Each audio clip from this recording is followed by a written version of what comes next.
In 1959, 9 skilled hikers led by Igor Dyatlov set out to conquer the icy peaks of Russia's Ural Mountains. They were young, smart, and experienced, the kind of people who knew how to survive in extreme cold.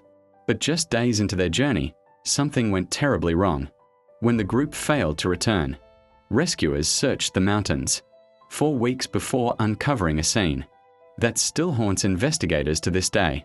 Their tent was found half buried in snow, ripped open from the inside. All their gear, boots, and coats were left behind as if they had fled in a panic. Barefoot tracks led from the tent toward the forest, then disappeared.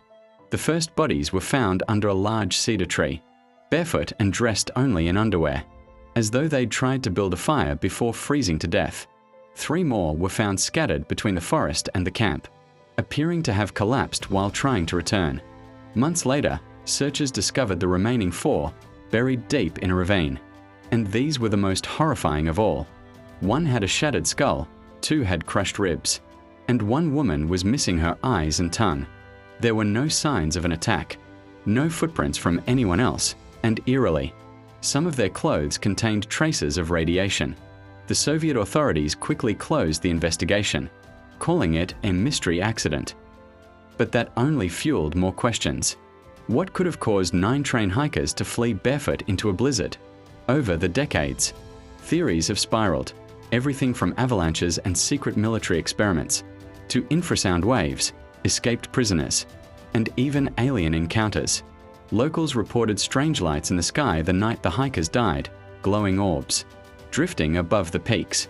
Others believe the group stumbled upon something they weren't supposed to see, a secret weapon test hidden deep in the wilderness. In 2020, modern scientists revisited the case, suggesting a rare type of delayed avalanche as the cause. But even that doesn't explain the radiation, the missing eyes, or the violent internal injuries. More than 60 years later, the Dyatlov Pass remains frozen in mystery, a place where logic breaks down and questions echo through the wind. Some stories don't need monsters to be terrifying, only silence, snow, and 9 footprints fading into the dark.